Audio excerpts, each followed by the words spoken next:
My name is Peter Parker. I'm pretty sure you know the rest.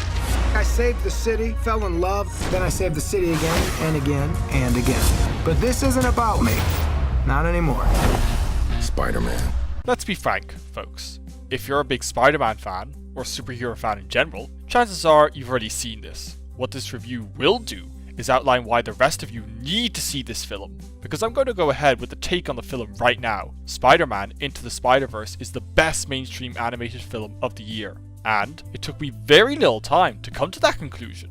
I'll confess, I was skeptical at first. Intrigued, sure, but given it was Sony Animation, I think their questionable track record justifies it. Like everyone else, the trailers captivated me greatly, if perhaps not as much as some superhero diehards. If I was reserved, it was just because I feared overhype could damage the film, even though it looked to do really wonderfully creative stuff, both narratively and visually, things the current overdose of superhero movies desperately needs. But enough about that.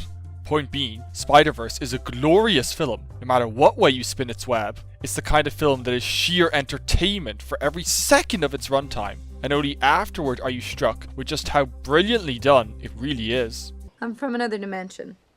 I mean, another dimension. One of my biggest concerns was that the film would be a fans-only affair, where the various universes that crisscross one another, on top of making for a very comic book plot, wouldn't register as well for others.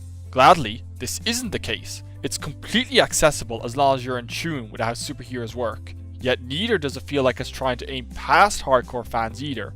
Basically, it's both the nerdiest superhero film in quite some time, and also one of the most inviting, where everyone's along for the ride, even as every frame drips with fan service.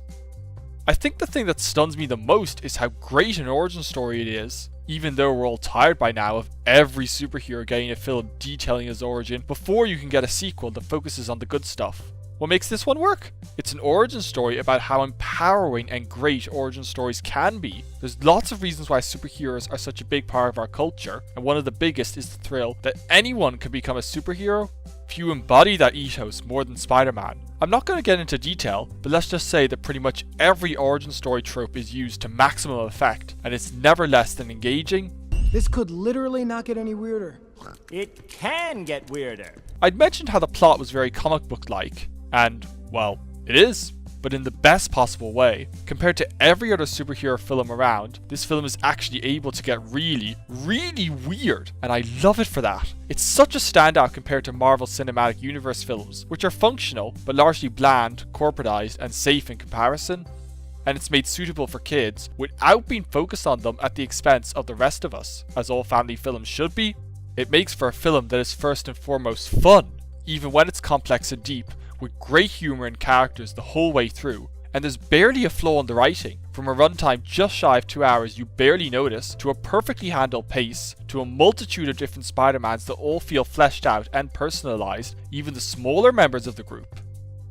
And then we have the animation, which I think speaks for itself. It's so creative and distinctive, especially for Hollywood animation. I had some concerns here too, namely that the blurry look used at times, that's akin to watching 3D without glasses, would be a problem. It's not. The film doesn't use that until we settle to its style, and it's basically used as another focus technique. It's the same for the frame rate. The choppy moments are very sparse and used mostly for dramatic effect or action. And especially with all these different Spider-Verses, the different characters bring with them different animation styles. Even beyond that, there are always stylistic shifts to suit the mood of any given scene. It barely feels like computer animation at all. That's how well it attempts to feel like a comic book work, to say nothing of the action scenes. Earlier this year, I praised Incredibles 2 for its well-executed action scenes, and in some ways, this surpasses even that.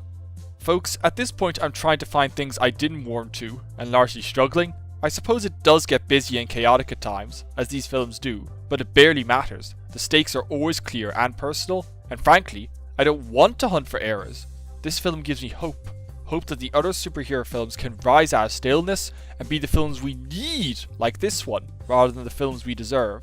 And even more, it gives me hope that studio animation can be more creative, visually, narratively, and in target audience. Even Pixar animations are often conventional in ways this one isn't. So, to absolutely no one's surprise, Spider-Man Into the Spider-Verse slots in at the top of the list. Yes, it lives up to the hype of being an animated film winning over those who don't touch animated films. while I'll wait on a rewatch to classify it as an out-and-out masterpiece. It's definitely a near masterpiece. That way, that way. Other way, other way, other way, other way. Do animals talk in this dimension? Because I don't want to freak them out.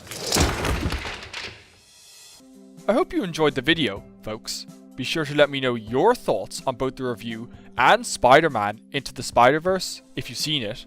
Plus, liking, subscribing, all that good stuff would really help spread the channel's reach, as would some social media follows. Every little bit helps, you know? Until next time, folks.